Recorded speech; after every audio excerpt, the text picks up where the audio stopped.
జీ5 ఉండగా మీ favourite TV shows ని మీరు అస్సలు మిస్ అవ్వలేరు. Complete free. ఆ మొగుడు పెళ్ళాలిద్దరి ఊపిరి ఆపేయండి. మళ్ళీ మమ్మల్ని ఆ పని చేయమంటున్నావు ఏంటి ఏదో ప్రాణాలు తీయడం కొత్త అయినట్టు మాట్లాడుతున్నారు? దశరథ రామయ్య శాంతాదేవిల ప్రాణం తీసింది మీరే కదా. ఇప్పుడు వాళ్ళ పిల్లలు దేవాంశు వైదేహిల ప్రాణాలు కూడా తీసేయండి.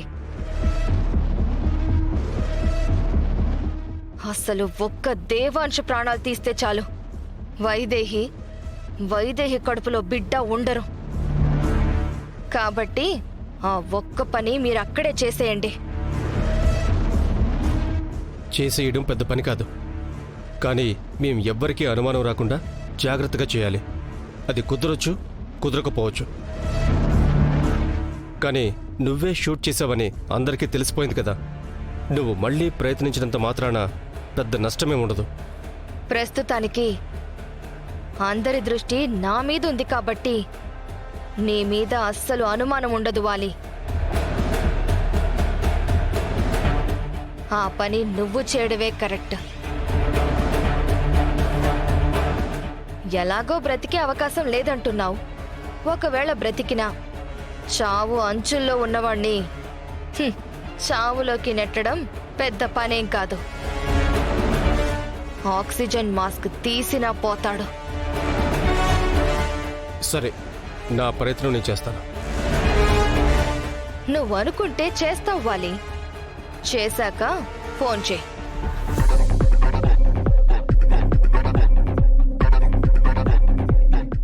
రేయ్, ఏంట్రా అది ఆస్తిలో సగం అంటుంది? మరి ఊరికనే ప్రాణాలు తెస్తుందా? అంటే నిజంగానే ఆస్తిలో సగం ఇచ్చేస్తావా? పని కావడం కోసం 1,00,000 అంటాం. అన్నీ చేస్తామా? ముందు మన పని జరగని. రాజ్యాధికారం దగ్గాక చంచలని ఏం చెయ్యాలో అప్పుడు ఆలోచిద్దాం. మరిప్పుడు దేవాంశ్ ప్రాణాలు తీయమంటోంది, అదేలా? ముందు ఆపరేషన్ థియేటర్ నుంచి న్యూస్ రానియమ్మా. మనం చెయ్యాల్సిన పని దేవుడే చేస్తాడేమో చూద్దాం. లేదంటే అప్పుడు మనమేం చెయ్యాలో ఆలోచిద్దాం.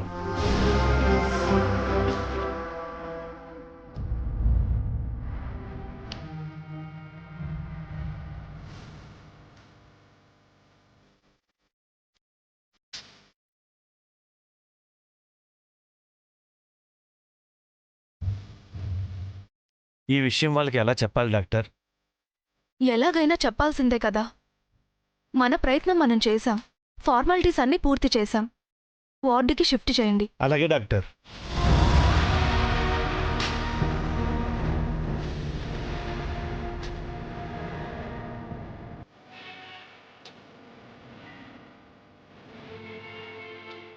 ఎవరితో ఫోన్ మాట్లాడుతున్నావు? అది కంపెనీ నుంచి దేవాంష్కి ఎలా ఉంది అని ఫోన్ చేశారు. ఏం పర్వాలేదు, బానే ఉందని చెప్పా. చివరికి ఏం జరిగినా ముందు అలాగే చెప్పాలి కదా. డాక్టర్ నా బావకి ఎలా ఉంది?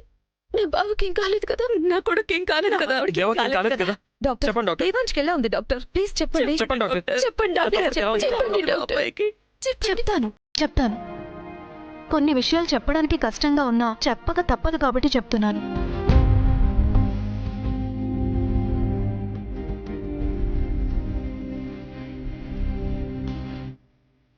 ఏమైంది డాక్టర్? నా బావకి ఏ ప్రమాదం లేదని చెప్పండి. డాక్టర్ ఎంత నలుస్తుందంటే డెఫినెట్గా పోయి ఉంటాడు. ఆపరేషన్ పూర్తయిందమ్మా. గాయానికి మాత్రమే కుట్లు వేయగలిగాం, కానీ లోపల బుల్లెట్ మాత్రం తీయలేకపోయాం.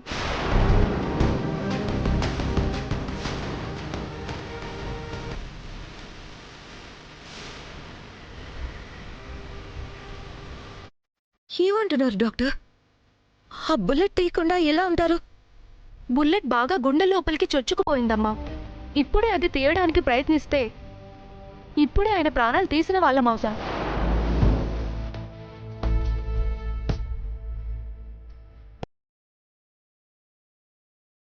మరెలా డాక్టర్? ఆ బుల్లెట్ తీయకపోతే ప్రమాదం ఏం లేదా? నా కొడుకు ప్రాణాలతో బయటకు వస్తాడని చెప్పండి డాక్టర్. ఆయన గుండె నెమ్మదిగా కొట్టుకుంటుందమ్మా. స్పృహలోకి వస్తే గానీ ఏమీ చెప్పలేదు. లేదు, నా బావకేవి కాదు, నా బావకేవి కాదు. నేను ఒకసారి నా బావని చూడాలి. బావా ఆగండి. ప్లీజ్ ఆగు, కాసేపు వెయిట్ చేయండి, ఆయన్నే బయటికి తీసుకొస్తాం. ఇప్పుడు దేవాంశ్ ఉన్నాడనుకోవాలా పోయాడనుకోవాలా ఏమీ అర్థం కావట్లేదురా. దీని తాలి చాలా గట్టిదమ్మా, అంత ఈజీగా తెగేలా లేదు. అందుకే ఇప్పటికీ ఎన్నిసార్లు ప్రయత్నించినా దేవాంశిని ఏమీ చేయలేకపోయాం. డాక్టర్, వేరే ఏదన్నా పెద్ద హాస్పిటల్కి తీసుకెళ్తే ప్రాణాపాయం నుంచి బయటపడతాడా? ఎంత ఖర్చైనా పర్వాలేదు, అవసరమైతే ఫారిన్ కూడా తీసుకెళ్దాం. ఎక్కడికి తీసుకువెళ్ళినా ఆయన గుండె నుండి బుల్లెట్ తీసే ప్రయత్నం చేస్తే మాత్రం మళ్ళీ ఆ గుండె కొట్టుకోదు.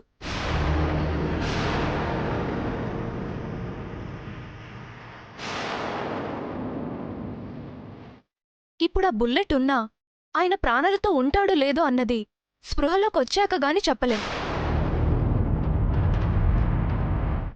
అప్పుడు ఇంకా ఎక్కడికో తీసుకెళ్ళడం ఎందుకు?